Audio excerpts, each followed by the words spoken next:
গতকাল আমি একটা অ্যানিমেটেড ভিডিও দেখে আমি হতবাক হয়ে গেছি। একজন মানুষ রাগ করলে তার শারীরিক, মানসিক, আত্মিক এমনকি শরীরের ভিতর কী ধরনের পরিবর্তন ঘটে, কী ধরনের অস্বাভাবিক পরিবর্তন ঘটে, সেটা দেখে আমি হতবাক হয়ে গেছি। শুধু আমি আপনি না, সব মানুষের ভিতরেই এই পরিবর্তনটা ঘটে। এবং যে মানুষটা নিয়মিত রাগ করে, অস্থিরতায় ভোগে, ডিসএগ্রিমেন্টে থাকে, সেই মানুষের ভিতর কিন্তু স্বাভাবিকতা থাকে না। বিশেষ করে মানুষ যখন অতিরিক্ত রাগ করে, কন্টিনিউয়াসলি টেনশনে থাকে, স্ট্রেসে থাকে, তখন তার হৃৎপিণ্ডে রক্তের প্রবাহ কিন্তু স্বাভাবিক রক্তের প্রবাহের সাথে বেশি হয়ে যায়। এবং প্রবাহ যখন বেশি হয়ে যায়, তার রক্তনালীগুলি যখন সেটার চাপ এবং প্রবাহটা ধরতে রাখতে পারে না, হঠাৎ করেই তখনই কিন্তু স্ট্রোকটা ঘটে। আপনারা যদি সময় পান এ বিষয়ে ভিডিও দেখবেন অথবা বই পড়বেন, তাহলে বিষয়টা বুঝতে পারবেন। তা আমার আজকের এই ভিডিওর মূল যে উদ্দেশ্যটা, সেটা হলো প্রকৃতির সমস্ত কিছুই কিন্তু স্বাভাবিকভাবে চালিত হয়। আমাদের দেহের ভিতরেও কিন্তু স্বাভাবিকভাবে চালিত হয়, কিন্তু আমরা যখন রাগ করি তখনই আমাদের ভিতরে কিন্তু অস্বাভাবিক পরিবর্তন ঘটে। এবং যে মানুষটা অস্বাভাবিক রাগ করে, ভাবে প্রতিদিনই রাগ করে, তার স্ট্রোক হওয়ার সম্ভাবনা বেশি থাকে। সে স্ট্রেসে থাকার কারণে সে স্বাভাবিক মানুষের মতো আচরণ করতে পারে না। সমস্ত সম্পর্কগুলো মধ্যে একটা না একটা বা ঝামেলা লাগিয়ে থাকে, এবং দিন দিন তার স্ট্রেস বাড়তেই থাকে। এবং এই বাড়তে বাড়তে এক সময় সে খারাপ মানুষ হিসেবে পরিচিত হয়। সে কিন্তু বুঝতে পারে যে সে অন্যের দ্বারা খারাপভাবে ট্রিট হচ্ছে, সে এটাকে মেনে নিতে চায় না, যদিও সে ভালো মানুষ। যাই হোক, সবচেয়ে বড় কথা হলো যে এই রাগ করার মূল কারণটা কী, ডিসএগ্রিমেন্টের মূল কারণটা কী, এবং বর্তমানে না থাকতে পারার মূল কারণটা কী। মূল কারণটা হলো জাজমেন্টাল লাইফ করা।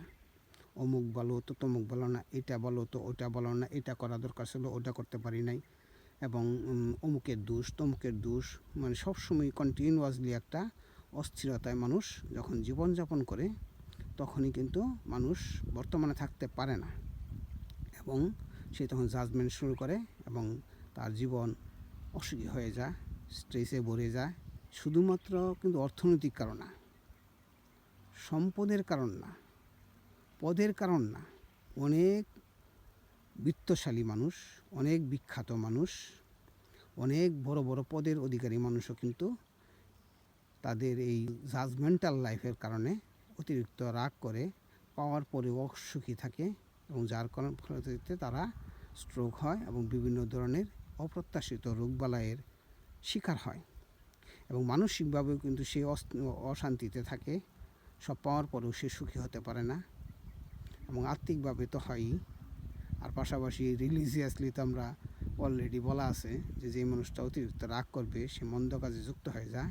মন্দ কাজে যুক্ত হলে সে কোনো দিনও প্রার্থনায় কনসেন্ট্রেশন করতে পারে না, কোনো ধরনের ভালো কাজে মনে করতে পারে না। দিন দিন সে খারাপ মানুষ হিসাবে পরিগণিত হয়, এবং সে ইহজাগতিক ও পারজাগতিক দুই জগতেই কিন্তু কুফলতা পায়। যাই হোক, সবচেয়ে বড় কথা হলো আমি চাই সব মানুষই প্রকৃতির মতো সুখী সুন্দর হোক, এবং মানুষ নন জাজমেন্টাল লাইফ লিড করে বর্তমানে থাকুক, এবং সব কিছুকে মেনে নিক, মানুষের সঙ্গে ভালোবাসার সুসম্পর্ক গড়ে উঠুক। সেই জন্য আমাদেরকে অবশ্যই মাইন্ডফুল লাইফ লিড করতেই হবে, আমাদেরকে নন জাজমেন্টাল লাইফ লিড করতেই হবে, আমাদের বর্তমানে থাকতেই হবে। আমি এর আগেও কয়েকবার ভিডিওতে বলেছি, মানুষের জীবনে অতীত এবং ভবিষ্যৎ ধরাছোঁয়ার বাইরে। অতীতকে আমরা বদলাইতে পারি না, ভবিষ্যৎকে আমরা বদলাইতে পারি না, কিন্তু বর্তমানকে দিয়ে যদি বদলাইতে পারি, বর্তমানের সুযোগ, বর্তমানের সম্ভাবনা, বর্তমানের সময়টা যদি সঠিকভাবে ব্যবহার করি, তাহলে কিন্তু আমাদের অতীত ভালো হয়ে যায়, ভবিষ্যৎও ভালো হয়ে যায়। কারণ আজকে যেটা বর্তমান, গতকালকে সেটা কিন্তু অতীত হয়ে যাবে, এবং ভবিষ্যৎ যেটা আজকে আগামীকাল, গতকালকে কিন্তু সেটা বর্তমান হয়ে যাবে। যাই হোক, যেই মানুষটা সঠিকভাবে সুন্দরভাবে বর্তমান কালকে ব্যবহার করে, তার ভবিষ্যৎ উজ্জ্বল, অতীতের গ্লানিও তার থাকে না, কারণ অতীতগুলি ভালো হয়ে যায়। যাই হোক, সবচেয়ে বড় কথা হলো আমরা যদি অতীতকে নিয়ে বেশি না ভাবি, ভবিষ্যৎ যদি না ভাবি, বর্তমানকে নিয়ে যদি আমরা মশগুল থাকি, সুকর্ম করি, মানুষের সঙ্গে সুসম্পর্ক রাখি, নন জাজমেন্টাল লাইফ লিড করি, তাহলে কিন্তু আমাদের সমস্ত কিছুই সুন্দর হয়ে যায়। কাজটা আসলে আমি যেভাবে যত সহজ বলতেছি কিন্তু তত সহজ না। যাই হোক, সহজভাবে করার জন্য সবচেয়ে বড় পদ্ধতি হলো যে মানুষের ভিন্নতা আছে এবং ভিন্নতা থাকবে।